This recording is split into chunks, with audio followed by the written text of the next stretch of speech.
Praise the lord. ನಾನು ನಿಮ್ಮ ಪ್ರೀತಿಯ ಪಾಸ್ಟರ್ ಲೋಕೇಶ್ ಮಾತಾಡೋದು. 128ನೇ ಕೀರ್ತನೆ 1ನೇ ವಾಕ್ಯದಲ್ಲಿ, ಯೆಹೋವನಲ್ಲಿ ಭಯಭಕ್ತಿಯುಳ್ಳವನಾಗಿ ಆತನ ಮಾರ್ಗಗಳಲ್ಲಿ ನಡೆಯುವವನು ಧನ್ಯನು ಅಂತ ಹೇಳಿ ಸತ್ಯವೇದದಲ್ಲಿ ನಾವು ನೋಡ್ತೀವಿ.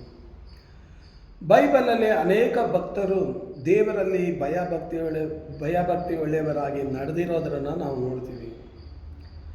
ಬೈಬಲಲ್ಲಿ ಅನೇಕ ಭಕ್ತರುಗಳು ಆತನ ಮಾರ್ಗಗಳಲ್ಲಿ ನಡೆದಿರುವುದನ್ನು ನಾವು ನೋಡ್ತೀವಿ. ಈ ದಿನದಲ್ಲಿ ದೇವರ ಮಾರ್ಗದಲ್ಲಿ ನಾವು ನಡಿಬೇಕಂತ ದೇವರ ಎದುರು ನೋಡ್ತಾರೆ.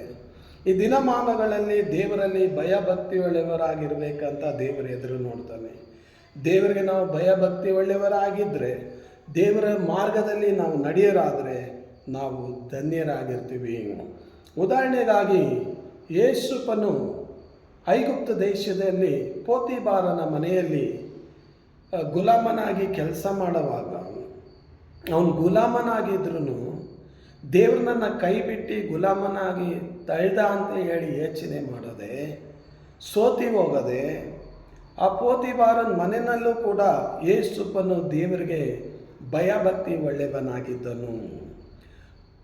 ಯೇಸುಪನು ಪೋತಿಬಾರನ ಮನೆಯಲ್ಲಿದ್ರೂ ಆ ದೇವರ ಮಾರ್ಗದಲ್ಲಿ ಅವನು ನಡೆಯೋನಾಗಿದ್ದನು. ಆ ದಿನದಲ್ಲಿ ಪೋತಿಬಾರನ ಮನೆಯಲ್ಲಿ ಯೇಸುಪನು ದೇವರ ಮಾರ್ಗದಲ್ಲಿ ಯಾವ ರೀತಿಯಾಗಿ ನಡೆದ, ದೇವರಿಗೆ ಯಾವ ರೀತಿಯಾಗಿ ಭಕ್ತಿಯಾಗಿದ್ದ ಅದನ್ನು ನಾವು ನೋಡ್ತೀವಿ. ಅದೇ ರೀತಿಯಾಗಿ ನೀವು ಕೂಡ ದೇವರಲ್ಲಿ ಅಧಿಕವಾಗಿ ಭಕ್ತಿ ಒಳ್ಳೆಯವರಾಗಿರಬೇಕು. ದೇವರಲ್ಲಿ ಆತನ ಮಾರ್ಗದಲ್ಲಿ ನಾವು ನಡೆಯುವವರಾಗಿರಬೇಕು. ದೇವರು ನಿಮ್ಮನ್ನು ಆಶೀರ್ವಾದ ಮಾಡಲಿ.